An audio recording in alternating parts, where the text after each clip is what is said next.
Hello दोस्तों, कैसे हैं आप सभी। उम्मीद है बढ़िया होंगे, एकदम ज़बरदस्त होंगे दोस्तों। पिछली क्लास में दोस्तों हमने मौलिक अधिकारों को देखा था और पिछले क्लास में हमने क्या पढ़ा था दोस्तों, समानता के अधिकार पर बात करी थी।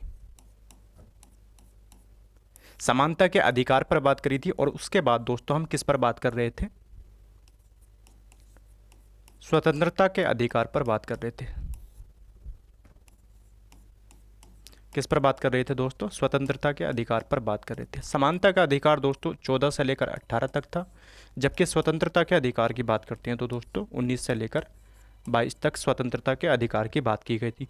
यानी पिछले क्लास में हमने अनुच्छेद 19 को देखा था दोस्तों, अनुच्छेद 19 को पढ़ा था और अनुच्छेद 20 को पढ़ा था। अनुच्छेद 19 में दोस्तों स्वतंत्रताओं की बात की गई थी। मैंने आपको बताया था कि मूल संविधान में 7 प्रकार की स्वतंत्रताएं हैं और वर्तमान संविधान में 6 प्रकार की स्वतंत्रताएं हैं। तो इन स्वतंत्रताओं का प्रावधान कहाँ कर रखा है, आर्टिकल 19 में कर रखा है। जबकि 20 में मैंने आपको बताया था कि आपराधिक मामले में जो गिरफ्तार व्यक्ति हैं उनके अधिकारों के संरक्षण की बात की गई है। तो 19-20 से दोस्तों हमने पढ़ लिया था। आज हम बात करने वाले हैं अनुच्छेद 21 के बारे में। अनुच्छेद 21 के बारे में दोस्तों क्या क्या प्रावधान कर रखे हैं अनुच्छेद 21 में दोस्तों।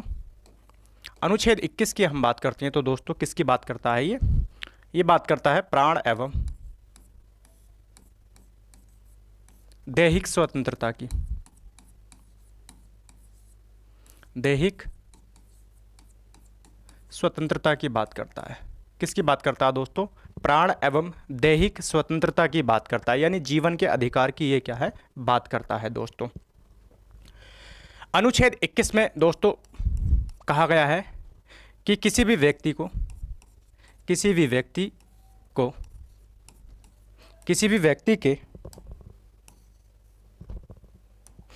व्यक्ति को प्राण एवं दैहिक स्वतंत्रता से विधि द्वारा स्थापित प्रक्रिया द्वारा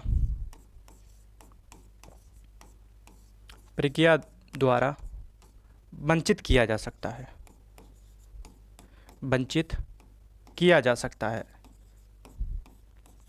दोस्तों अनुच्छेद 21 क्या प्रावधान करता है, अनुच्छेद 21 कहता है कि प्राण एवं दैहिक स्वतंत्रता की बात करता है। किसकी बात करता है दोस्तों, प्राण और दैहिक स्वतंत्रता की बात करता है। और अनुच्छेद 21 में प्रावधान किया गया है कि व्यक्ति को प्राण एवं दैहिक स्वतंत्रता से विधि द्वारा स्थापित प्रक्रिया के द्वारा ही वंचित किया जा सकता है। यानी किसी व्यक्ति को क्या है, उसके जीवन से जो विधि के द्वारा स्थापित प्रक्रिया है उसी के द्वारा क्या है, वंचित किया जा सकता है। तो अनुच्छेद 21 में प्राण और दैहिक स्वतंत्रता की बात की गई है दोस्तों। अनुच्छेद 21 में दोस्तों और बहुत सारी बातों का प्रावधान कर दिया गया है। किन किन बातों का प्रावधान किया गया है दोस्तों अनुच्छेद 21 की अगर हम बात करें तो अनुच्छेद 21 में दोस्तों गरिमापूर्ण जीवन जीने के अधिकार की बात की गई है। गरिमापूर्ण जीवन के अधिकार की बात की गई है दोस्तों। और क्या प्रावधान कर दिया गया दोस्तों, विदेश यात्रा का प्रावधान किया गया दोस्तों, विदेश यात्रा का। और ये किस केस में कहा गया था दोस्तों, ये केस था दोस्तों मेनका गांधी बनाम भारत संघ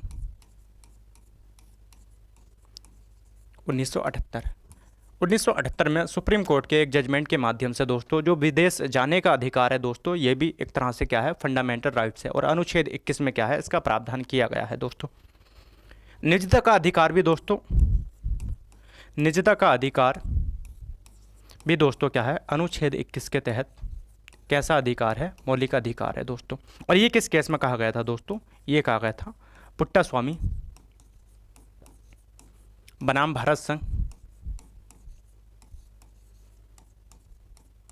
संघ 2017 के मामले में। यानी कि निजता का अधिकार भी दोस्तों किसके अंतर्गत आता है, अनुच्छेद 21 के तहत मौलिक अधिकारों के अंतर्गत आता है। राइट टू प्राइवेसी की अगर हम बात करते हैं तो दोस्तों ये Puttaswamy versus union of India 2017 के मामले में सुप्रीम कोर्ट के एक जजमेंट में कहा गया कि जो राइट टू प्राइवेसी है दोस्तों, निजता का अधिकार है, ये अनुच्छेद 21 का पार्ट है। यानी अनुच्छेद 21 के तहत ये क्या है, मौलिक अधिकार है दोस्तों। प्रदूषण मुक्त वातावरण की अगर हम बात करें दोस्तों, प्रदूषण मुक्त वातावरण की अगर हम बात करें या पर्यावरण की बात करें दोस्तों, तो ये भी आर्टिकल 21 के तहत क्या है दोस्तों, मौलिक अधिकार है। अकेले सोने की अगर हम बात करें दोस्तों, अकेला सोने की अगर हम बात करें या फिर क्या है दोस्तों, अकेले रहने की अगर हम बात करें तो ये सारे क्या है, अनुच्छेद 21 के तहत क्या है, मौलिक अधिकार हैं। शुद्ध जल की बात करें दोस्तों, यानी कि अगर हम अनुच्छेद 21 की बात करें तो ऐसे बहुत सारे क्या है दोस्तों, अनगिनत अधिकारों को इसमें क्या है, मौलिक अधिकार के अंतर्गत रखा गया। यानी गरिमापूर्ण जीवन में हम दोस्तों हम क्या है, प्रदूषण मुक्त वातावरण से क्या है, वातावरण की कल्पना कर सकते हैं इसके अंतर्गत। और जीवन जीने का अधिकार है दोस्तों इसके अंतर्गत। निजता का अधिकार इसके अंतर्गत मौलिक अधिकार माना गया है। विदेशी यात्रा का अधिकार भी क्या है, मौलिक अधिकार माना गया। तो अनुच्छेद 21 में क्या क्या प्रावधान कर दिए गए हैं दोस्तों। अनुच्छेद 21 किसकी बात करता है, प्राण एवं दैहिक स्वतंत्रता की बात करता है। यानी व्यक्ति के जो प्राण है दोस्तों, उसकी जो दैहिक स्वतंत्रता है उसको उससे क्या है, वंचित नहीं किया जा सकता। और वंचित किया जाएगा तो विधि द्वारा स्थापित प्रक्रिया के द्वारा ही क्या है, उसको वंचित किया जा सकता है दोस्तों। तो ये सारे के सारे प्रावधान कहाँ कर दिए गए हैं, अनुच्छेद 21 के अंतर्गत कर दिए गए हैं दोस्तों। अनुच्छेद 21 की दोस्तों जब हम बात करते हैं तो एक केस है जिसको हम किस नाम से जानते हैं दोस्तों, रतिनाथ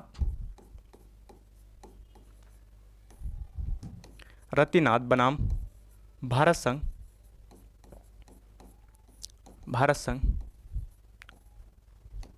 1994 का मामला है दोस्तों। कब का, 1994 का। रतिनाथ बनाम भारत संघ के मामले में सुप्रीम कोर्ट के जजमेंट में कहा गया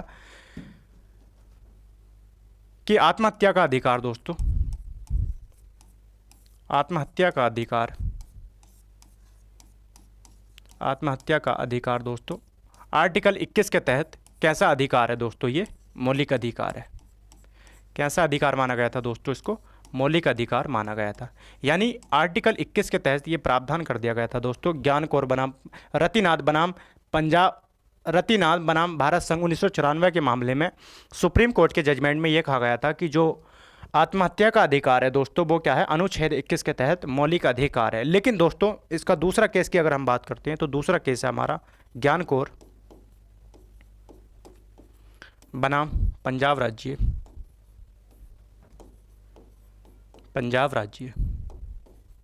और ये कब का मामला है दोस्तों, ये है 1996 का मामला। यानी कि जहां सुप्रीम कोर्ट पहले ये कहता है कि आत्महत्या का अधिकार दोस्तों आर्टिकल 21 के तहत क्या है, मौलिक अधिकार है, तो दूसरे जजमेंट में ये पहले वाले जजमेंट को क्या है, पलट देता है। ये जो पहला जो फैसला दिया गया था, पहला जो डिसीजन दिया गया था दोस्तों, उसको क्या है, पलट देता है और ये कहता है कि आत्महत्या का जो अधिकार है दोस्तों, ये जो आत्महत्या का अधिकार है दोस्तों, ये अनुच्छेद 21 के तहत दोस्तों, किसके, अनुच्छेद 21 के तहत मौलिक अधिकार नहीं है दोस्तों। यानी अनुच्छेद 21 दोस्तों जीवन जीने के अधिकार की बात करता है, जीवन के अधिकार की बात करता है दोस्तों, लेकिन मृत्यु की ये बात नहीं करता। तो पहले वाले डिसीजन में सुप्रीम कोर्ट ने कहा, जो रतिनाथ बनाम भारत संघ 1994 का मामला है, उसमें यह कहा गया था कि आत्महत्या का अधिकार अनुच्छेद 21 के तहत क्या है दोस्तों, मौलिक अधिकार है। यानी कोई व्यक्ति अपने इच्छा से दोस्तों क्या है, अपने प्राण त्यागना चाहता है तो ये उसका क्या है, फंडामेंटल राइट से ये उसका क्या है, मौलिक अधिकार है। लेकिन दूसरे जजमेंट की अगर हम बात करते हैं, ज्ञान कौर बनाम पंजाब राज्य 1996 के मामले में सुप्रीम कोर्ट ने अपने पहले वाले जजमेंट को पलट के डिसीजन देते हुए कहा कि ये जो आत्महत्या का अधिकार है, ये अनुच्छेद 21 के तहत क्या है, मौलिक अधिकार दोस्तों नहीं है। यानी कि ये क्या है, मौलिक अधिकार नहीं है, बल्कि क्या है, आर्टिकल 21 जीवन जीने के अधिकार की बात करता है और ये क्या है, मृत्यु की बात नहीं करता है। यानी कि आप आत्महत्या नहीं कर सकते, ये क्या है, पूरी तरह से मना करता है। और ये कहा गया है कि यदि आप आत्महत्या करते हैं तो दोस्तों आत्महत्या करना क्या है, दंडनीय अपराध है। यानी आत्महत्या क्या है दोस्तों, दंडनीय अपराध है। ये इस बात को इसमें कहा गया था। यानी कि ये जो ज्ञान कौर पंजाब राज्य वाला केस है दोस्तों, इसमें कहा गया है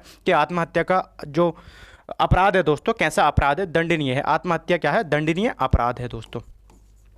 यानी आईपीसी की धारा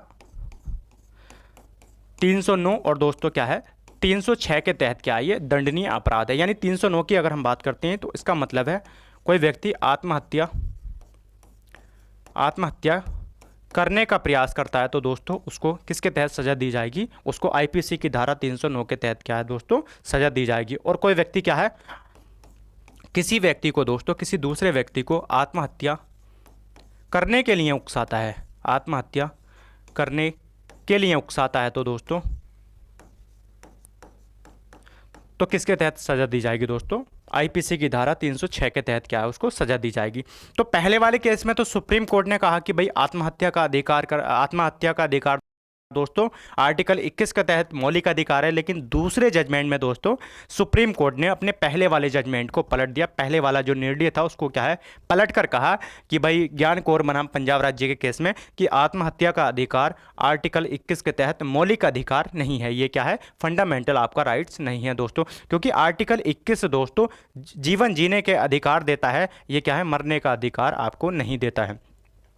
इसके माध्यम से कहा गया कि ये जो आत्महत्या का अधिकार है मौलिक अधिकार नहीं है दोस्तों, और अगर आप आत्महत्या कर रहे हैं तो दोस्तों आपको आईपीसी की धारा 309 के तहत क्या है दोस्तों ये एक प्रकार का दंडनीय अपराध माना जाएगा और इसके तहत क्या है आपको सजा भी दी जाएगी। यानी आत्महत्या का अधिकार की अगर हम बात करते हैं तो आईपीसी की धारा 309 दोस्तों क्या कहती है दोस्तों, यानी कोई व्यक्ति आत्महत्या करने का प्रयास करता है, और 306 कहती है कि किसी व्यक्ति को क्या है उकसाया जा रहा है आत्महत्या करने के लिए। तो ये दोनों क्या कार्य दोस्तों कैसे हैं, ये दंडनीय अपराध है। तो आर्टिकल 21 दोस्तों मरने के अधिकार की बात नहीं करता है बल्कि जीवन जीने के अधिकार की बात करता है, ये मृत्यु की बात नहीं करता है। लेकिन दोस्तों एक केस आता है जिसको हम किस नाम से जानते हैं दोस्तों, जिसको हम जानते हैं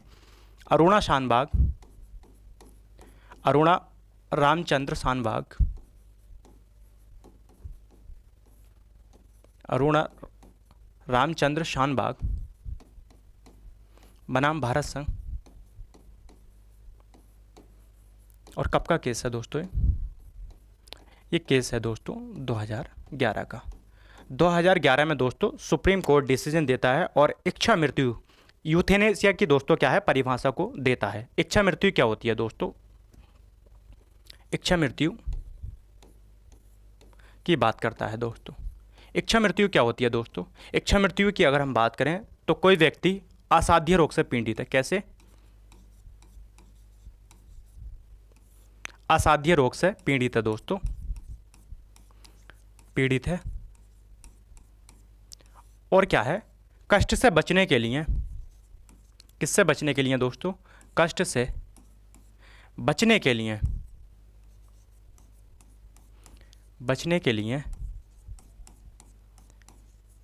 मृत्यु की मांग करे दोस्तों, मृत्यु की मांग करे दोस्तों। तो ऐसी मृत्यु क्या कहलाती है दोस्तों, ऐसी मृत्यु क्या कहलाती है, ऐसी मृत्यु कहलाती है इच्छा मृत्यु। यानी कोई व्यक्ति दोस्तों ऐसे रोग से पीड़ित है जो लाइलाज बीमारी से ग्रसित है, यानी कि ऐसा रोग दोस्तों जिसका कोई इलाज नहीं है और फ्यूचर में क्या है उसको ठीक होने की संभावना नहीं है, ऐसी पॉसिबिलिटी नहीं है कि वो व्यक्ति क्या है फ्यूचर में ठीक हो सके, तो उसको क्या कहते हैं हम असाध्य रोग कहते हैं दोस्तों, लाइलाज बीमारी कहते हैं। कुछ ऐसी बीमारियाँ होती हैं जो लाइलाज है दोस्तों, उनका कोई क्या है इलाज नहीं है। तो इच्छा मृत्यु यानी कि अरुणा रामचंद्र शानबाग बनाम भारत संघ 2011 के मामले में सुप्रीम कोर्ट ने अपने डिसीजन में इस बात को ही कहा, इच्छा मृत्यु की परिभाषा को दोस्तों परिभाषित किया कि अगर कोई व्यक्ति असाध्य रोग से पीड़ित है और कष्ट से बचने के लिए दोस्तों क्या है मृत्यु की मांग करता है तो उसे प्रदान की गई मृत्यु कैसी होती है, इच्छा मृत्यु होती है। लेकिन यह कहा गया कि अगर इस तरह से कोई व्यक्ति क्या है मृत्यु की मांग करता है तो ये आर्टिकल 21 का क्या है उल्लंघन माना जाता है। तो इसमें क्या है दोस्तों, ये जो इच्छा मृत्यु होती है ये भी क्या है दो तरह की होती है। इच्छा मृत्यु क्या होती है दोस्तों, दो तरह की होती है। एक तो होती है हमारी दोस्तों सक्रिय इच्छा मृत्यु, सक्रिय इच्छा मृत्यु होती है दोस्तों, और दूसरी क्या होती है दोस्तों, दूसरी होती है हमारी निष्क्रिय इच्छा मृत्यु। कौन सी होती है दोस्तों, निष्क्रिय इच्छा मृत्यु। ये जो सक्रिय इच्छा मृत्यु है दोस्तों, ये जो सक्रिय इच्छा मृत्यु है दोस्तों ये क्या है अनुच्छेद 21 का उल्लंघन करती है। क्या करती है दोस्तों, अनुच्छेद 21 का क्या करती है, ये उल्लंघन करती है। और जबकि ये जो निष्क्रिय इच्छा मृत्यु है दोस्तों, ये क्या है, अनुच्छेद 21 का उल्लंघन नहीं करती। अनुच्छेद 21 का क्या करती है दोस्तों, ये उल्लंघन नहीं करती है दोस्तों। यानी अगर हम बात करें दोस्तों तो इच्छा मृत्यु क्या होती है, मैंने आपको बताया कि अगर कोई व्यक्ति लाइलाज बीमारी से पीड़ित है यानी असाध्य रोग से पीड़ित है और कष्ट से बचने के लिए मृत्यु की मांग करता है, तो ऐसी मृत्यु को हम क्या कहेंगे दोस्तों, इच्छा मृत्यु कर दें। और ये जो इच्छा मृत्यु होती है दोस्तों, दो तरह की होती है, एक सक्रिय इच्छा मृत्यु होती है, एक होती है निष्क्रिय इच्छा मृत्यु। ये जो सक्रिय इच्छा मृत्यु होती है दोस्तों, ये आर्टिकल 21 का उल्लंघन करती है, जबकि निष्क्रिय इच्छा मृत्यु जो है आर्टिकल 21 का उल्लंघन नहीं करती। यानी ये सारी की सारी दोस्तों बातें किस केस में कही गई थी, ये अरुणा रामचंद्र शानबाग बनाम भारत संघ 2011 के मामले में ये सारी की सारी बातें क्या है कही गई थी।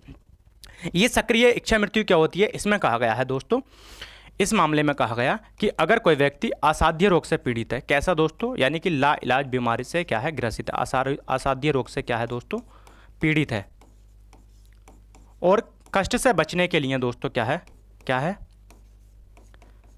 कष्ट से बचने के लिए मृत्यु की मांग करे दोस्तों, तो ऐसी मृत्यु क्या होगी दोस्तों, हमारी सक्रिय इच्छा मृत्यु होगी। यानी कोई व्यक्ति क्या है लाइलाज बीमारी से ग्रसित है दोस्तों और कष्ट से बचने के लिए मृत्यु की मांग करता है, यानी ऐसा व्यक्ति है तो लाइलाज बीमारी से ग्रसित दोस्तों, लेकिन बोल सकता है दोस्तों, अपनी इच्छा को क्या है व्यक्त कर सकता है। वो कह सकता है कि भाई आपने देखा भी होगा दोस्तों, आपने आसपास देखा होगा या कहीं ना कहीं ऐसा एग्जाम्पल देखने को मिल जाता है कि कोई व्यक्ति है, कोई सीनियर सिटीजन है, कोई बुजुर्ग है दोस्तों, काफ़ी टाइम से बीमार चल रहा है और वो कहीं ना कहीं ऐसी बीमारी से ग्रसित है दोस्तों, चल नहीं सकता, खा नहीं सकता, पी नहीं सकता, इस तरह से क्या है, तो कहीं ना कहीं उनके मुँह से आपने सुना होगा कि इससे अच्छा तो है क्या, बेहतर है कि मैं मर ही जाऊँ या मुझको मार दीजिएगा, मतलब अपने परिवारजनों से इस तरह की बातें क्या है वो करता रहता है। कोई व्यक्ति ऐसा होता है बहुत समय से क्या है, साल 2 साल से क्या है वो लगातार क्या है किसी रोग से ग्रसित है, तो वो इसी तरह की बातें करता है कि यार इससे अच्छा तो क्या है मुझे आप मार दीजिएगा तब आप बेहतर रहेंगे। तो उस मृत्यु की बात करता है। वो कैसी मृत्यु होती है दोस्तों, सक्रिय इच्छा मृत्यु, यानी व्यक्ति क्या है जीवित है दोस्तों, क्या है वो आपसे क्या है अपनी इच्छा व्यक्त करने में सक्षम है, आपको क्या है बता सकता है कि आप मुझको क्या है मार दीजिएगा। तो ये कैसी होती है दोस्तों, सक्रिय इच्छा मृत्यु होती है और ये आर्टिकल 21 का उल्लंघन करती है। उल्लंघन क्यों करती है दोस्तों, क्योंकि व्यक्ति क्या कर रहा है, आत्महत्या करने की कोशिश कर रहा है या आत्महत्या करने का प्रयास कर रहा है, वो कहीं ना कहीं या तो उकसा रहा है दूसरों को कि आप क्या है मुझको मार दीजिएगा। तो ये कहा गया है कि भाई ये जो सक्रिय इच्छा मृत्यु है दोस्तों, ये आर्टिकल 21 का उल्लंघन करती है। यानी व्यक्ति तो असाध्य रोग से पीड़ित है लेकिन कष्ट से बचने के लिए वो कहीं ना कहीं मृत्यु की मांग कर रहा है, तो उसको क्या है आप मृत्यु नहीं दे सकते। क्यों, ये क्या है कानूनन अपराध है, आईपीसी की धारा 309 और 306 के तहत दोस्तों ये क्या है दंडनीय अपराध माना जाएगा। लेकिन निष्क्रिय इच्छा मृत्यु क्या होती है, निष्क्रिय इच्छा मृत्यु में ये कहा गया है दोस्तों कि इसमें व्यक्ति क्या है जीवन रक्षक प्रणाली के अंतर्गत जीवित है, जीवन रक्षक प्रणाली के अंतर्गत जीवित है, प्रणाली के अंतर्गत जीवित है और दोस्तों क्या है इच्छा व्यक्त करने में सक्षम नहीं हूं, इच्छा व्यक्त करने में सक्षम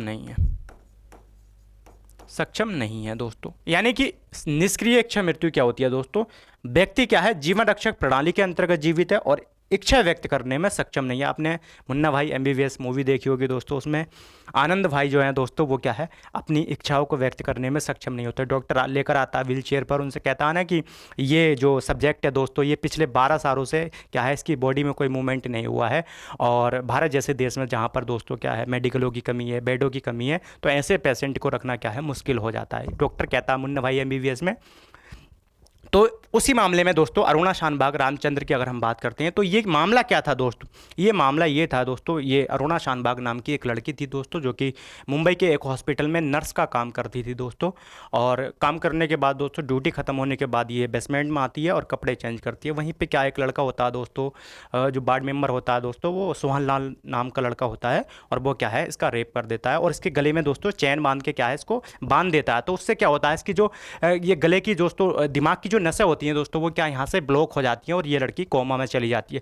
और जब कोमा में चली जाती है तो बहुत टाइम हो जाता है दोस्तों, लगभग ये 1973-72 की बात है दोस्तों। तो उसके बाद काफ़ी टाइम हो जाता है दोस्तों, उसके क्या है देखभाल की जा रही थी। फिर क्या है 2011 में जाकर क्या है सुप्रीम कोर्ट इस मामले में डिसीजन देता। वही सेम टू सेम दोस्तों मुन्ना भाई एमबीबीएस वाली कहानी है कि वो पिछले 12 सालों से उसके बॉडी में कोई मूवमेंट नहीं हुआ। उसमें कहते हैं कि भाई आनंद भाई यही है और इनकी बॉडी में पिछले 12 सालों से कोई मूवमेंट देखने को नहीं मिला है। तो यही था कि ये जो अरुणा रामचंद्र शानबाग थी दोस्तों, इसकी बॉडी में कोई मूवमेंट नहीं हो रहा था, न बोल सकती थी दोस्तों, न ये क्या है देख सकते, मतलब कोई बॉडी में कोई मूवमेंट नहीं था, ना बोलना खाना पीना कुछ नहीं दोस्तों। यानी इसका मतलब ये था कि ये जो है ना दोस्तों जीवन रक्षक प्रणाली के अंतर्गत जीवित थी, यानी मशीनों के द्वारा क्या है इसको जीवित रखा जा रहा था। तो इस मामले में सुप्रीम कोर्ट ने सुनवाई करते हुए ये डिसीजन दिया था कि भाई एक तो इच्छा मृत्यु होती है, और इच्छा मृत्यु होती है कि कोई व्यक्ति असाध्य रोग से पीड़ित है और कष्ट से बचने के लिए मृत्यु की मांग करे तो उसे प्रदान की गई मृत्यु कैसी होगी, इच्छा मृत्यु होगी। लेकिन ये आर्टिकल 21 का उल्लंघन कर रहा है, यानी कि इसको दो पार्टों में डिवाइड कर दिया इच्छा मृत्यु को, एक होती है सक्रिय, एक होती है निष्क्रिय। सक्रिय में ये कहा गया कि भाई व्यक्ति तो असाध्य रोग से पीड़ित है, ऐसा लगता नहीं कि फ्यूचर में क्या ठीक हो सके, लेकिन इच्छा व्यक्त करने में सक्षम है, वो बता सकता है कि मुझको मार दीजिएगा। तो ये क्या है आर्टिकल 21 का उल्लंघन करता है। जबकि निष्क्रिय इच्छा मृत्यु की बात करें तो इसमें कहा गया है कि व्यक्ति जीवन रक्षक प्रणाली के अंतर्गत जीवित है, यानी कि व्यक्ति किसके मशीनों के सहारे क्या है जीवित है और अपनी इच्छा को व्यक्त करने में भी सक्षम नहीं है, बोल नहीं सकता दोस्तों, खा नहीं सकता, पी नहीं सकता, देख नहीं सकता, सुन नहीं सकता, यानी कि उसकी बॉडी में कोई मूवमेंट ही नहीं। तो ऐसी मृत्यु क्या होगी दोस्तों, क्या है निष्क्रिय इच्छा मृत्यु होगी, और ये आर्टिकल 21 का उल्लंघन नहीं करती है, क्योंकि फ्यूचर में कभी दोस्तों इसके ठीक होने की संभावना थी नहीं इस लड़की की। तो इस लड़की के केस में दोस्तों पिंकी यादव जो एक पत्रकार थी दोस्तों, पिंकी नाम से एक पत्रकार थी दोस्तों, उन्होंने क्या है सुप्रीम कोर्ट में इस बात को रखा था और कहा कि इनको क्या है मौत दे दी जाए, इनको क्या है मार दिया जाए। तब जाकर दोस्तों इस केस में क्या है निष्क्रिय इच्छा मृत्यु क्या उनको दे दी गई थी और उनको क्या है मार दिया गया था, क्योंकि दोस्तों फ्यूचर में उनके ठीक होने की कोई संभावना थी नहीं। इसलिए क्या है ये निष्क्रिय जो इच्छा मृत्यु है दोस्तों, ये आर्टिकल 21 का उल्लंघन नहीं करती है। तो आप इस तरह से दोस्तों अगर कोई केस आपके सामने आता है तो आप उस पर क्या है थोड़ा ध्यान रखिए, यानी कि सक्रिय तो नहीं है, निष्क्रिय तो नहीं है। तो दोस्तों ये जो निष्क्रिय मृत्यु होती है ये क्या है पहले परिवारजनों से क्या है पूछ लिया जाता है, आपके जो परिवार माता पिता हैं भाई बहन हैं उनसे सबसे पूछ लिया जाता है, फिर डॉक्टर की जो टीम होती है तब जाकर दोस्तों इस तरह की क्या है कारनामे को अंजाम देती है, इस तरह की क्या है निष्क्रिय इच्छा मृत्यु क्या है किसी व्यक्ति को देती है दोस्तों। तो आर्टिकल 21 क्या था दोस्तों, आर्टिकल 21 में तीन चार बातें थी दोस्तों ये, यानी कि एक तो ये क्या है जीवन जीने के अधिकार की बात करता है, मृत्यु के अधिकार की क्या है ये बात नहीं करता है। और अगर किसी को मृत्यु दी भी जाती है तो दोस्तों विधि द्वारा स्थापित प्रक्रिया के द्वारा जो कानून बना है उसके तहत ही क्या है किसी को दी जा सकती है दोस्तों। इसमें दोस्तों क्या है गरिमापूर्ण जीवन का अधिकार था, विदेश जाने का अधिकार दोस्तों, अकेले रहने का, अकेले सोने का अधिकार, प्रदूषण मुक्त वातावरण, पर्यावरण का अधिकार दोस्तों, ये सारे के सारे अधिकार इसके अंतर्गत क्या है मौलिक अधिकार थे। पुट्टा स्वामी का केस भी इसके अंतर्गत है, राइट टू प्राइवेसी दोस्तों, ये क्या है हमारा मौलिक अधिकार है।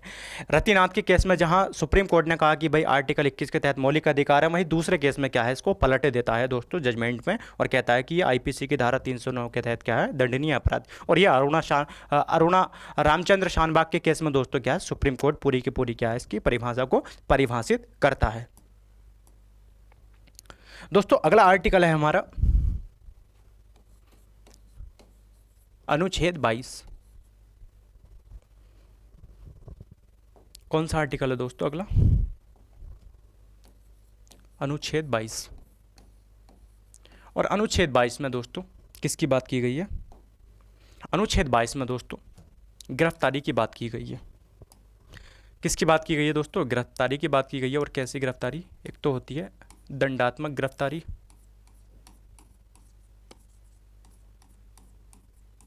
और दूसरी कौन सी होती है दोस्तों हमारी, दूसरी होती है निवारक नज़रबंदी। कौन सी होती है दोस्तों, निवारक नज़रबंदी होती है। यानी कि अनुच्छेद 22 में दोस्तों दंडात्मक गिरफ्तारी और निवारक नज़रबंदी के बारे में प्रावधान किया गया और क्या है इससे संरक्षण की बात की गई है। किससे संरक्षण की बात की गई है दोस्तों, दंडात्मक गिरफ्तारी, इसको वास्तविक गिरफ्तारी भी कहते हैं, और क्या है निवारक नज़रबंदी की अगर हम बात करते हैं, यानी कि ये होता है प्यूनिटिव दोस्तों अरेस्ट, और ये क्या होता है हमारा, ये क्या है दोस्तों दंडात्मक गिरफ्तारी होती है और ये क्या है निवारक नज़रबंदी होती है। इससे संरक्षण की बात की गई है। यानी आर्टिकल 21 में दो तरह की गिरफ्तारियों की बात की गई है दोस्तों, एक होती है हमारी दंडात्मक गिरफ्तारी होती है दोस्तों, और एक होती है हमारी दोस्तों निवारक नज़रबंदी क्या होती है? निवारक नज़रबंदी होती है दोस्तों। दोनों में अंतर क्या है दोस्तों? दोनों में अंतर की अगर हम बात करते हैं, ये जो दंडात्मक गिरफ्तारी होती है दोस्तों, इसमें कहा गया है कि अपराध करने के बाद, यानी अगर कोई व्यक्ति अपराध कर लेता है तो अपराध करने के बाद क्या दोस्तों? गिरफ्तार किया जाता है। अपराध करने के बाद होता है दोस्तों, ये जो गिरफ्तारी होती है अपराध करने के बाद होती है। लेकिन दोस्तों अगर निवारक नज़रबंदी की बात करते हैं तो ये कहा गया है कि अपराध करने की आशंका के आधार पर, किसके आधार पर दोस्तों? अपराध करने की आशंका के आधार पर क्या है? गिरफ्तार। यानी दोनों में अगर अंतर की बात करें तो एक तो दंडात्मक गिरफ्तारी होती है और दूसरा क्या है? प्रिवेंटिव दोस्तों क्या है? डिटेंशन की बात की गई है। एक प्यूनिटिव की बात की गई है और प्रिवेंटिव डिटेंशन की बात की गई है। तो ये जो दंडात्मक गिरफ्तारी होती है इसमें कह दिया गया, जैसे सपोज कीजिएगा आपकी बाइक चोरी हो जाती है दोस्तों, और बाइक चोरी होने के बाद आप क्या है? नज़दीकी पुलिस स्टेशन या थाने में जाके एफआईआर दर्ज कर देते हैं। एफआईआर दर्ज करने के बाद किसी व्यक्ति के नाम दर्ज करते हैं दोस्तों, जिस पे आपको क्या है? शक होता है, और पुलिस क्या है? उसके घर जाती है और उसको क्या है? वहाँ से गिरफ्तार कर लेती है। यानी इसका मतलब ये हुआ कि ये कौन सी गिरफ्तारी हुई? ये हुई दंडात्मक गिरफ्तारी। यानी कि पहले तो दोस्तों उस व्यक्ति ने अपराध करा, यानी उसने हमारी बाइक चोरी करी, और चोरी करने के बाद ही दोस्तों क्या है? पुलिस ने इसे गिरफ्तार किया।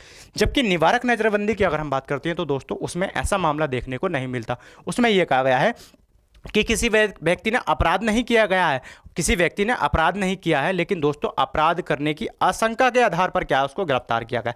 यानी अपराध अभी उसने किया नहीं है, लेकिन ऐसे लग रहा है कि वो दोस्तों अपराध या किसी वारदात को क्या है? अंजाम देने वाला है, तो उसको क्या कर लिया जाता है? निवारक नज़रबंद कर लिया जाता है। आपने देखा होगा दोस्तों जिस तरह से आर्टिकल 370 को की कुछ धाराओं को दोस्तों हटाया गया था, तो जो जम्मू कश्मीर में दोस्तों क्या है?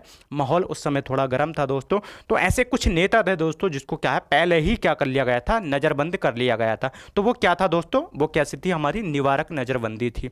यानी और दंडात्मक गिरफ्तारी क्या होती है दोस्तों? दंडात्मक गिरफ्तारी होती है यानी किसी व्यक्ति ने अपराध करा, किसी व्यक्ति ने चोरी करी, और चोरी करने के बाद दोस्तों उसको क्या है? गिरफ्तार किया।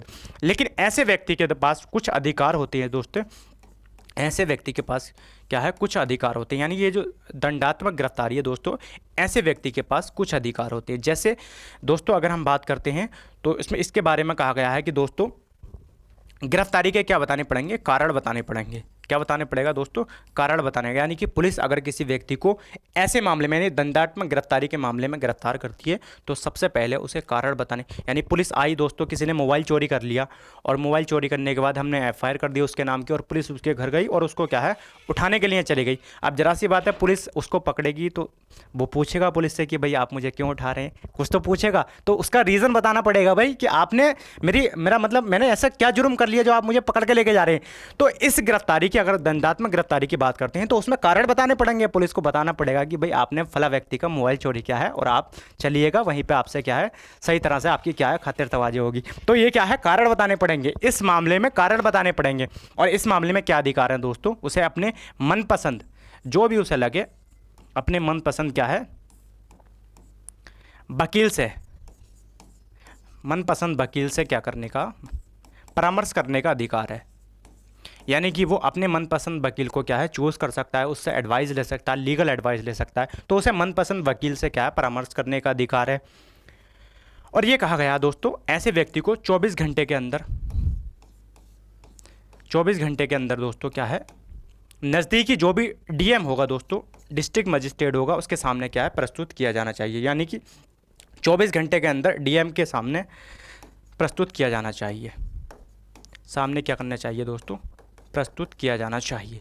यानी अगर हम बात करें तो दोस्तों ये जो दंडात्मक गिरफ्तारी है, इसका मतलब है अपराध किया, गिरफ्तार हो गया व्यक्ति, और गिरफ्तार हो गया तो उसके पास क्या है? कुछ कारण है दोस्तों। सबसे पहले क्या है? उसके पास कुछ अधिकार हैं दोस्तों। यानी कि जब उसको पुलिस गिरफ्तार करने के लिए आएगी तो वो पूछेगा कारण, कि भाई कारण बताओ हमारा, हमने क्या जुर्म किया है ऐसा? क्योंकि हर चोर को लगता है हमने तो कोई जुर्म ही नहीं किया, तो कारण तो पूछेगा, जरा सी बात है। हालांकि पता है चोरी की है मैंने, फोन चोरी कर रखा, लेकिन तब भी कारण पूछेगा दोस्तों।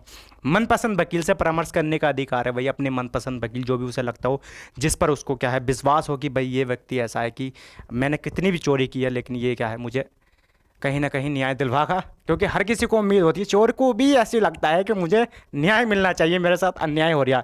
कोई दोस्तों रैपिस्ट है तब भी वो वकील करेगा, उसने रैप करा है, क्लियर है सारी बातें, लेकिन फिर भी वकील करेगा, उसे लगेगा कि यार मुझे न्याय मिलना चाहिए। और तीसरा क्या है दोस्तों, 24 घंटे के अंदर क्या है, जो नज़दीकी डीएम है दोस्तों, डिस्ट्रिक्ट मजिस्ट्रेट है, उसके सामने क्या है उस व्यक्ति को प्रस्तुत किया जाना है। ये जो डिस्ट्रिक्ट मजिस्ट्रेट होता है दोस्तों, इसके पास भी अधिकार होते हैं। ये चाहे तो उस व्यक्ति को कहाँ भेज सकता है, पुलिस हिरासत में भेज सकता है दोस्तों। किसमें? पुलिस हिरासत में भेज सकता है। और चाहे तो दोस्तों कहाँ भेज सकता है, चाहे तो उसको बेल दे सकता है कि भाई जाइएगा आप, जुर्म क्या है आपका सिद्ध नहीं हुआ, और आपको क्या है बेल इस तरह से दे सकता है। या फिर क्या है, न्यायिक हिरासत में क्या है उसको भेज सकता है। कहाँ भेज सकता है? न्यायिक हिरासत में। तो ये जो डीएम होता है दोस्तों, ये क्या है, या तो पुलिस हिरासत में भेजेगा उसको, या तो बेल दे देगा, या फिर न्यायिक हिरासत में। लेकिन दोस्तों ये जो 24 घंटे का टाइम है दोस्तों, ये क्या है, यात्रा के समय को छोड़ कर है, ये बात ध्यान रखना।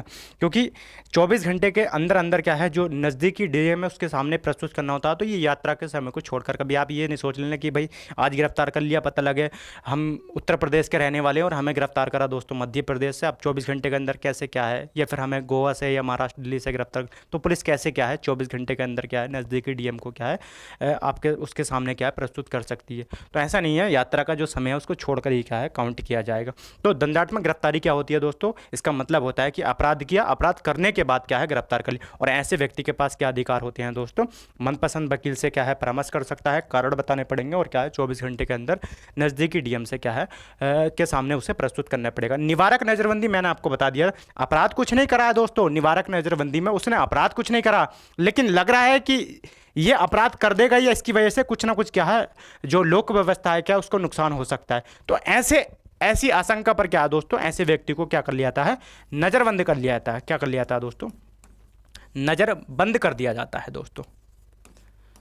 यानी कि अपराध तो कुछ नहीं करा दोस्तों उसने, लेकिन लग रहा है, आशंका ऐसी लग रही है कि ये व्यक्ति क्या है अपराध कर सकता है, तो इसको क्या है नज़रबंद कर दिया था।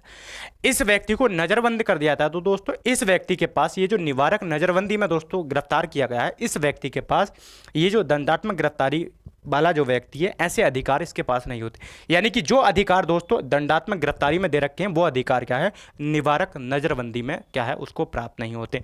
ये कहा गया है कि ऐसे व्यक्ति को जब आप अपराध करने की आशंका के आधार पर गिरफ्तार करते हैं, तो ऐसे व्यक्ति को 3 महीने तक क्या रखा जा सकता है दोस्तों, नज़रबंद रखा जा सकता है।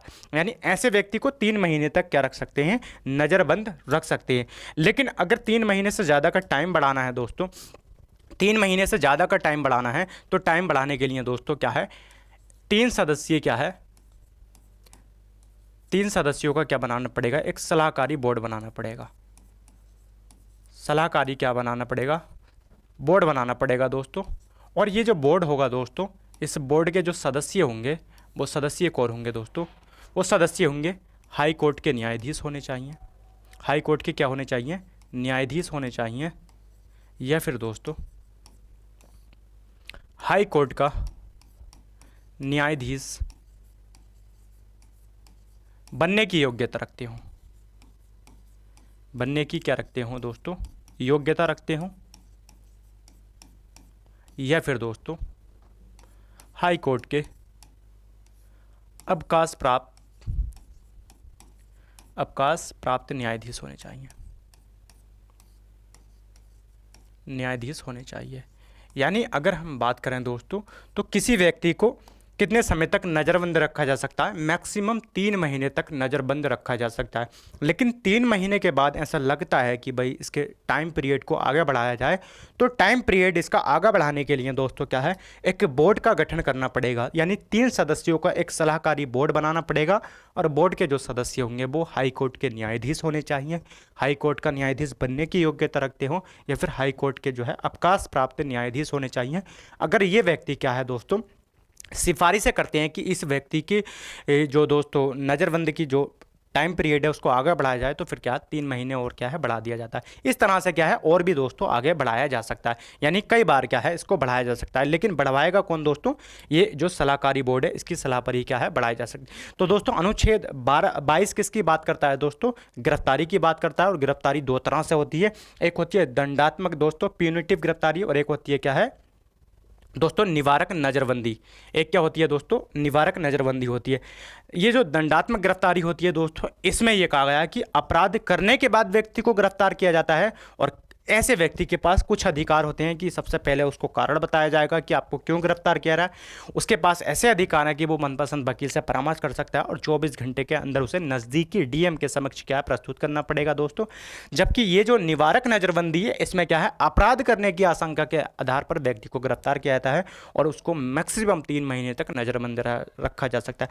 3 महीने से आगे डेट बढ़ाने के लिए दोस्तों एक सलाहकारी बोर्ड बनाना पड़ेगा 3 सदस्यों को, और बोर्ड के सदस्य क्या है हाई कोर्ट के न्यायाधीश या बनने की योग्यता या फिर क्या है दोस्तों अवकाश प्राप्त न्यायाधीश होने चाहिए। तो दोस्तों अगला हमारा मौलिक अधिकार है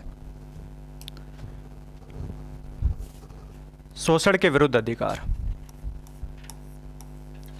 कौन सा दोस्तों?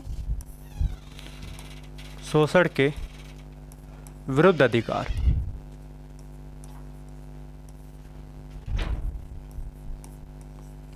शोषण के विरुद्ध अधिकार। और दोस्तों कहाँ से कहाँ तक है ये? अनुच्छेद 23 और क्या है 24 में प्रावधान कर रखा है। शोषण के विरुद्ध अधिकार अनुच्छेद 23 और 24 में शोषण के विरुद्ध दोस्तों प्रावधान कर रखा है। अनुच्छेद 23 में क्या प्रावधान कर रखा है दोस्तों?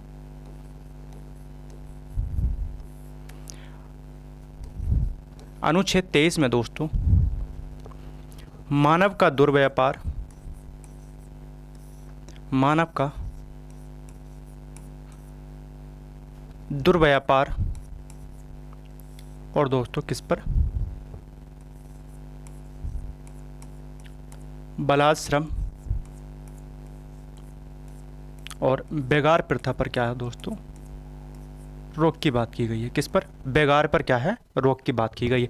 यानी अनुच्छेद 23 की जब हम बात करते हैं तो दोस्तों अनुच्छेद 23 कहता है कि मानव का दुर्व्यापार नहीं किया जाएगा, यानी कि मानव की खरीद और क्या है फरोख्त नहीं की जाएगी, यानी बिक्री और क्या है खरीदा उसको नहीं जाएगा दोस्तों।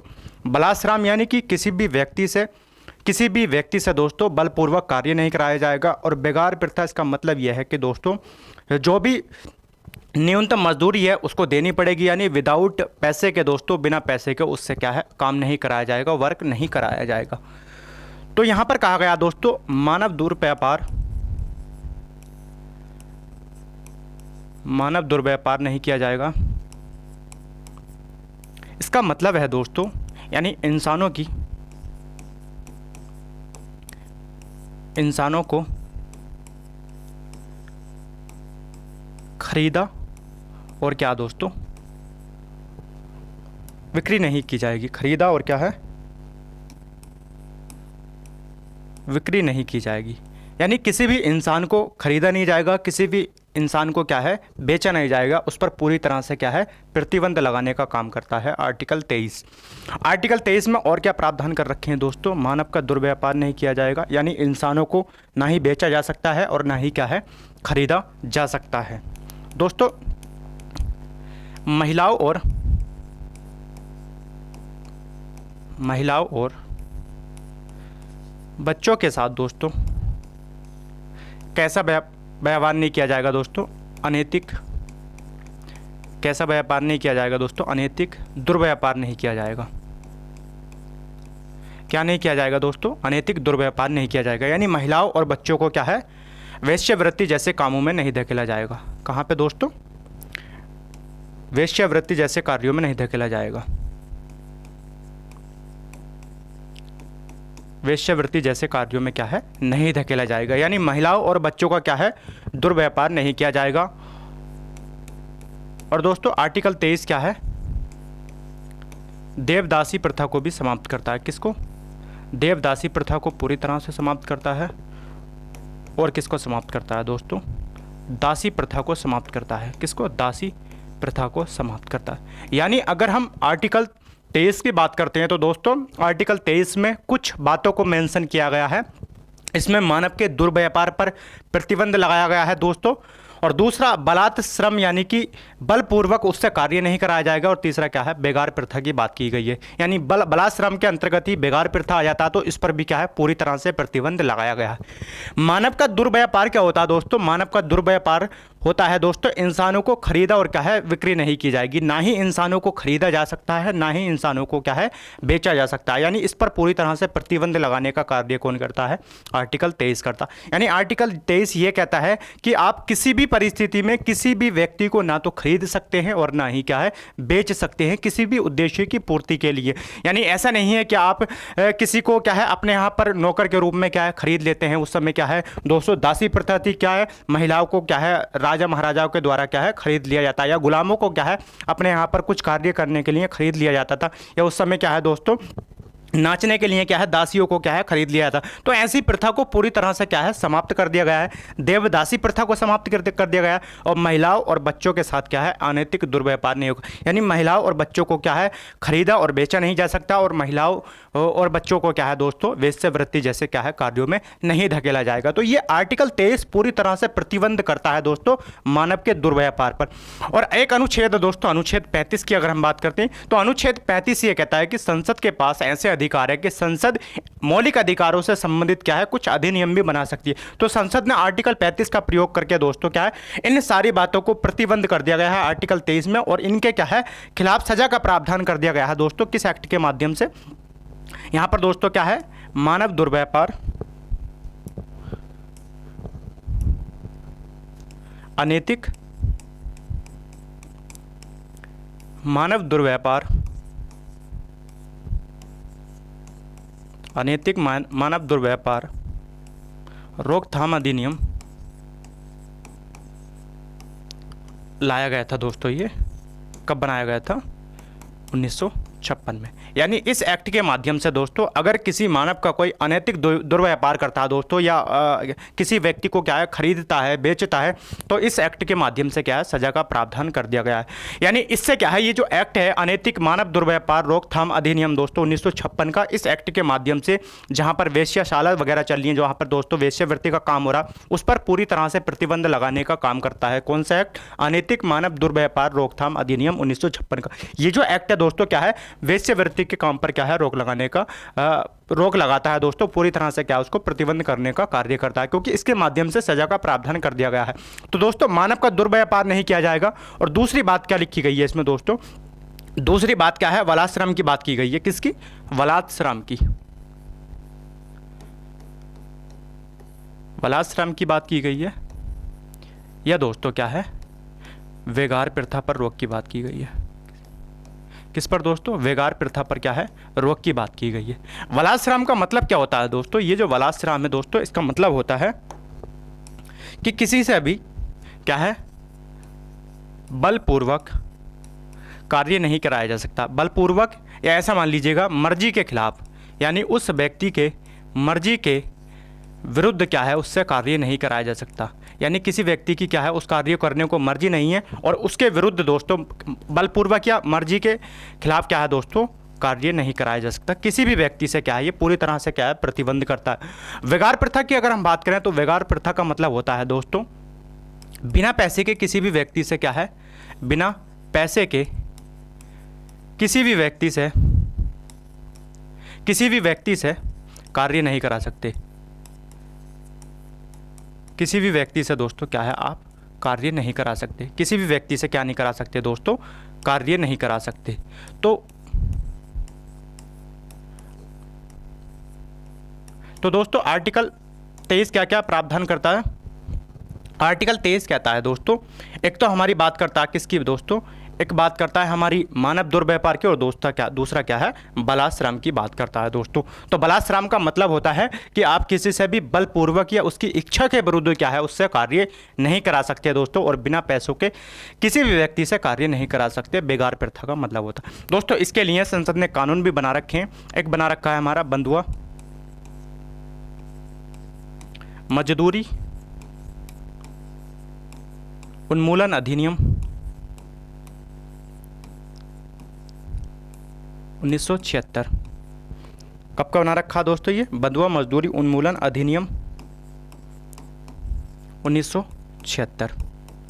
1976 का कानून दोस्तों क्या है बना रखा। इसके तहत अगर दोस्तों किसी से क्या है, किसी को बंधुआ बना लिया जाता है, किसी से ज़बरदस्ती काम कराया जाता है, तो फिर क्या है, इस एक्ट के तहत उस पर क्या है कार्रवाई की जा सकती है। आपने देखा भी होगा दोस्तों, ग्रामीण क्षेत्रों में ऐसे ज़्यादा चल रहा है दोस्तों कि किसी को पैसे उधार दे दिए और पैसे उधार देने के बाद दोस्तों वो व्यक्ति ऐसा है कि पैसे जो है देने में सक्षम नहीं है, पैसे क्या चुका नहीं सकता, तो उस व्यक्ति से कहा जाता है कि आप इतने दिन हमारे खेतों में काम कर लीजिएगा और जब आपके पास पैसे हो जाएं तो आप क्या है हमारे पैसे हमें दे दीजिएगा और आप क्या चले जाइएगा। तो ये क्या पूरा बंधुआ मजदूरी की बात करता है कि उस पर पूरी तरह से क्या है प्रतिबंध की बात करता है कि आप किसी भी व्यक्ति को अपने यहाँ पर बंधुआ नहीं बना सकते, वहाँ पर क्या है उससे ज़बरदस्ती या उसकी मर्जी के विरुद्ध क्या है कोई कार्य नहीं करा सकते। उस पर क्या है रोक लगाने की बात करता है कौन, 1976 का दोस्तों अधिनियम है। यहीं पर दोस्तों क्या है 1976 में एक और अधिनियम बना दिया गया था जिसको हम क्या है समान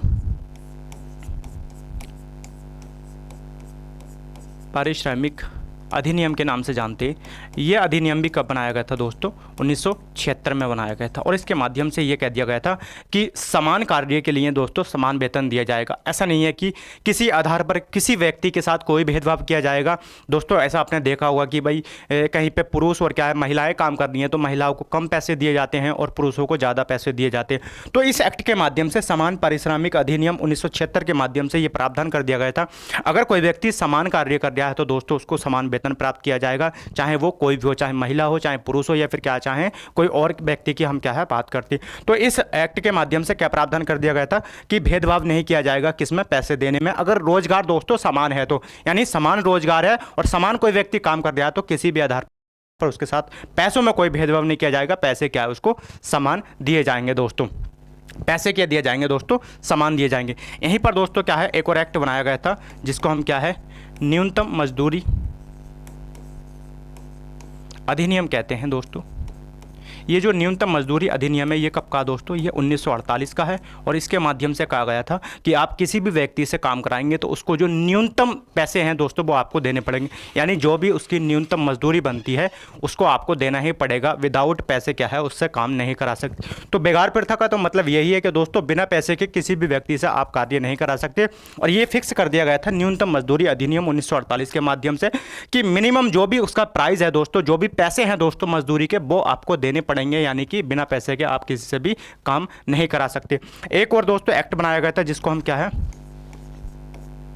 ठेका श्रम अधिनियम के नाम से जानते हैं। ये जो दोस्तों कॉन्ट्रैक्ट बेस मजदूरी की बात की गई है ये कब का एक्ट है 1970 का। किस तरह से क्या है कॉन्ट्रैक्ट पे दोस्तों हम काम करा सकते हैं, ये सारे प्रावधान कहाँ कर रखे हैं, ठेका श्रम अधिनियम 1970 में कर रखे हैं। तो दोस्तों आर्टिकल 23 की अगर हम बात करते हैं तो कितनी बातों को मेंशन किया गया, एक मानव के दुर्व्यापार पर बात की गई है, एक बलाश्रम या क्या है बेगार प्रथा पर क्या बात की गई है। मानव दुर्व्यापार यानी इंसानों को ना तो बेचा जा सकता है और ना ही क्या है खरीदा जा सकता है, उस पर पूरी तरह से प्रतिबंध लगाने का काम किया है आर्टिकल 23 ने। और अनैतिक मानव दुर्व्यापार रोकथाम अधिनियम 1956 आया था दोस्तों और इस एक्ट के माध्यम से दोस्तों वेश्याशाला चल रही थी उन पर क्या है पूरी तरह से रोक लगाई गई है दोस्तों। दूसरा हमारा दोस्तों वलाश्रम की बात की गई है, बेगार प्रथा की बात की गई है, यानी कि बलपूर्वक या किसी की मर्जी के विरुद्ध दोस्तों उस व्यक्ति से आप कार्य नहीं करा सकते।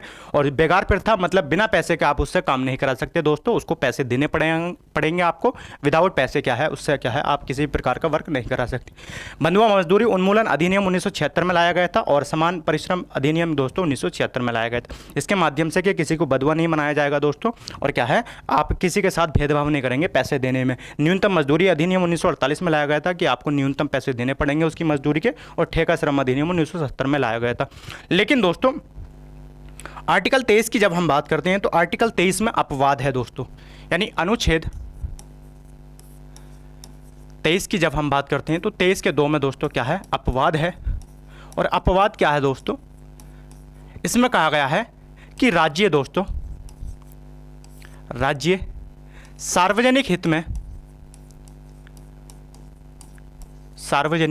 में क्या है दोस्तों कार्य करा सकता है। किसमें, सार्वजनिक हित में क्या करा सकता है दोस्तों, राज्य सार्वजनिक हित में क्या करा सकता है दोस्तों कार्य करा सकता है।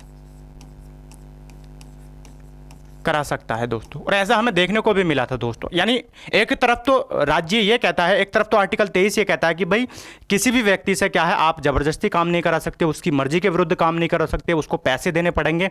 और दूसरी तरफ आर्टिकल 23 के क्लास 2 को हम पढ़ते हैं तो उसमें क्या है, एक्सेप्शन है, कुछ अपवाद है। उसमें यह कहा गया है कि राज्य सार्वजनिक हित में कार्य करा सकता है, यानी राज्य के पास ऐसे अधिकार है कि वो सार्वजनिक हित में कार्य करा सकता है।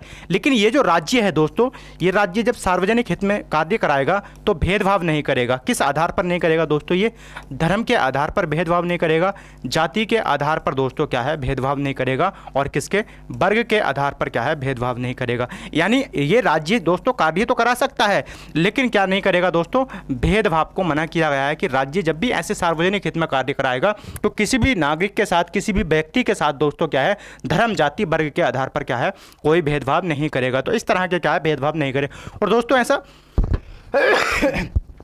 ऐसा देखने को भी मिला था, आपने देखा होगा दोस्तों, नोटबंदी हुई थी, नोटबंदी में दोस्तों ऐसा देखने को मिला था। और क्या है, लॉकडाउन की अगर हम बात करते हैं तो लॉकडाउन में भी क्या है, ऐसा देखने को मिला था। नोटबंदी हुई थी तो दोस्तों आपने देखा होगा कि बैंक के जो कर्मचारी थे दोस्तों, वो क्या है, काम कर रहे थे, उनकी कोई छुट्टी नहीं थी, ना ही सैटरडे की, ना ही संडे की, किसी प्रकार की कोई क्या है, उनकी छुट्टी नहीं थी। तो इस तरह क्या है, सार्वजनिक हित में इस तरह के कार्य कराए जा सकते। जैसे लॉकडाउन में आपने देखा होगा दोस्तों, कोविड-19 आया था, तो उस समय आपने देखा होगा डॉक्टर क्या है, 24 के 24 घंटे क्या है, कार्य कर रहे थे। यानी कि ये क्या है, सार्वजनिक हित में था दोस्तों। तो यानी कि सार्वजनिक हित में इस तरह के कार्य राज्य करवा सकता है। यानी किसी की कोई छुट्टी नहीं थी, लगातार क्या है, डॉक्टर क्या है दोस्तों, कार्य को क्या है, अपने अंजाम दे रहे थे, लगातार क्या है, वो अपने काम में लगे हुए थे। तो इसका मतलब यह है कि राज्य करवा सकता है, सार्वजनिक हित में अगर करवाना है तो करवा लेगा, लेकिन आधार पर क्या है, किसी भी आधार पर, यानी कि धर्म, जाति, वर्ग के आधार पर राज्य किसी भी व्यक्ति के साथ कोई भेदभाव नहीं करेगा। तो आर्टिकल 23 दोस्तों हमने देखा, और उसमें कितनी बातों को मेंशन किया गया था।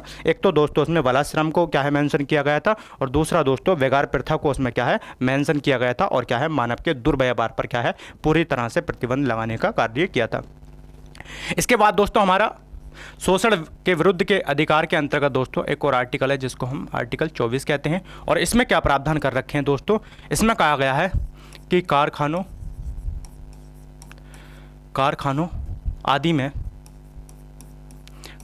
आदि में बालकों के या बच्चों के बालकों के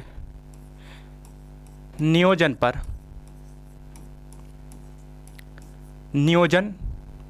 पर रोकथाम। यानी कि बच्चों के क्या है, यानी कारखाने आदि में क्या है, बच्चों के नियोजन पर यानी रोजगार पर क्या है, रोकथाम की बात करता है। आर्टिकल 24 क्या कहता है दोस्तों, आर्टिकल 24 कहता है कि 14 बरस से कम उम्र के बच्चों को दोस्तों खतरनाक रोजगार,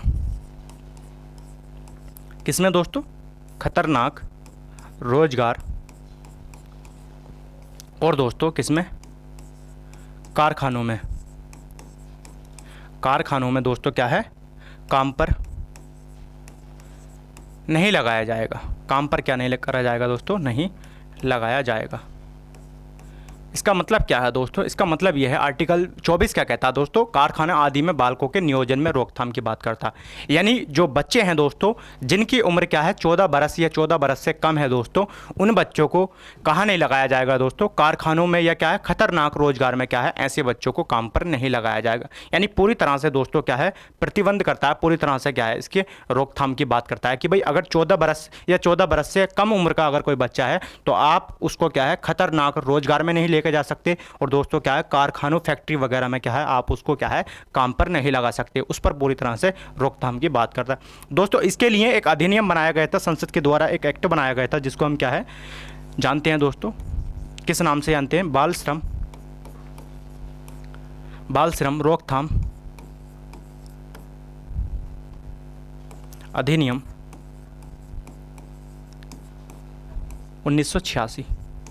किस नाम से जानते हैं दोस्तों, बाल श्रम रोकथाम अधिनियम 1986 के नाम से जानते हैं। इस एक्ट के माध्यम से अगर कोई बच्चा दोस्तों क्या है, खतरनाक रोजगार या फिर क्या है, कारखानों, फैक्ट्री वगैरह में काम पर दिखता है तो दोस्तों उस पर क्या है, दंडात्मक क्या है, कार्रवाई की जाएगी। ये जो बाल श्रम रोकथाम अधिनियम है दोस्तों 1986 का, इसमें दोस्तों क्या है, इसमें 2006 में क्या किया गया था दोस्तों, संशोधन किया गया था। कब किया गया था? 2006 में इसमें संशोधन किया गया था। और दोस्तों 2006 के संशोधन के माध्यम से इसमें ये प्रावधान ऐड कर दिया गया था कि जो 14 बरस से कम उम्र के बच्चे हैं दोस्तों, उनको क्या है, घरेलू नौकरों के रूप में नहीं लगाया जाएगा काम पर। नौकरों के रूप में दोस्तों काम पर नहीं लगाया जाएगा। और दोस्तों होटल वगैरह, होटल और क्या दोस्तों दुकानों में भी क्या है, काम पर नहीं लगाया जाएगा। यानी ये जो दोस्तों हमारा बाल श्रम रोकथाम अधिनियम था 1986 का दोस्तों, इसमें 2006 में संशोधन किया गया था। और संशोधन के माध्यम से ये प्रावधान ऐड कर दिए गए थे कि घरेलू क्या है, नौकरों के रूप में 14 बरस से कम उम्र के बच्चों को काम पर नहीं लगाया जाएगा। और किसी भी होटल में क्या है, अगर कोई बच्चा 14 बरस से कम उम्र का है तो उसको क्या है, काम पर नहीं लगाया जाएगा। और दुकानों में भी क्या है, ऐसे बच्चों को काम पर नहीं लगाया जाएगा जिसकी उम्र क्या है, 14 बरस से कम है। तो दोस्तों आर्टिकल 24 में क्या क्या प्रावधान कर दिए गए, कारखानों की बात की गई है, खतरनाक रोजगार की बात की गई है कि ऐसे क्या है, ऐसे बच्चों को क्या है जिनकी उम्र 14 बरस से कम है दोस्तों, काम पर नहीं लगाया जाएगा। 2006 में अमेंडमेंट किया गया था दोस्तों, जो एक्ट बना हुआ था बाल श्रम रोकथाम अधिनियम 1986, और इसमें यह प्रावधान ऐड कर दिया गया था कि घरेलू नौकरों के रूप में और क्या है, होटल दुकानों में भी क्या है, काम पर नहीं लगाया जाएगा। ये जो दोस्तों बाल श्रम अधिनियम 1986 है दोस्तों, बाल श्रम रोकथाम अधिनियम